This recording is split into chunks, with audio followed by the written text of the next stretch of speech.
This project is about the near and far future, but from a perspective of an optimistic perspective.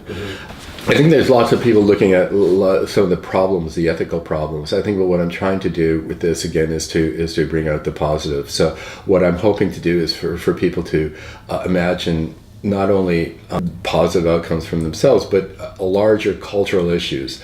Not that the dark side isn't really important, but I think that it's sufficiently examined and talked about. It seems to me that there's a lot of people doing that, and I respect them, and I don't have any intention to dismiss that. But I think that it's interesting for us at this point to imagine what futures may exist for us if these capabilities truly come online. What if, as an example, telepathy can exist, right? I mean, what does that mean to this moment, right? Any moment in your time when you don't have any need to talk anymore.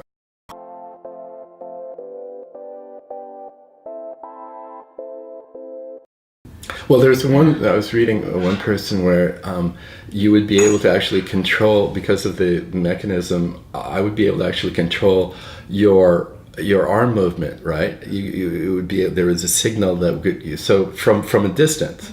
So what if, what kind of art would that allow? And there are other things, aspects too, like AR. What advantages does AR have for gallery engagements? You go to a gallery, and so someone could create, a completely different art experience for people that are looking at a painting, where they could have, things speaking to it, or the colors shifting in front of them, right, and so on.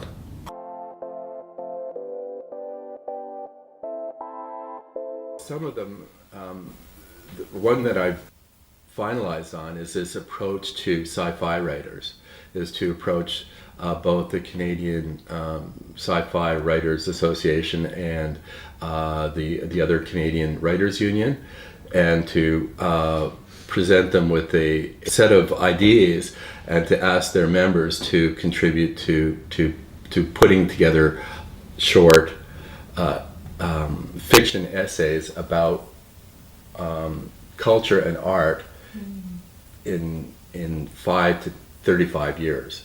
Right, where is that going in reference to technological developments? So I think that it's really important to bring in imaginative voices, so that we can have speculative ideas as to where we are now and how we can understand where our future may rest. The other probes that are involved have to do with interviews with leading members of the art and media community that are technologically savvy.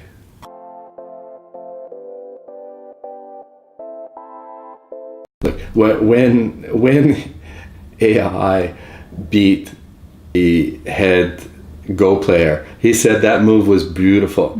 The move was beautiful. I'd never seen a move like that. So this question of beauty becomes very important in terms of something new, something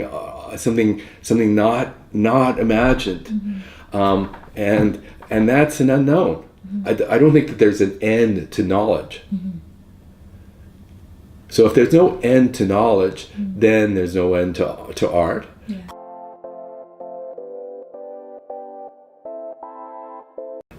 There's a line from William Lyon Mackenzie, who is a Canadian revolutionary, and he said that the purpose of politics is to teach people to take care of each other.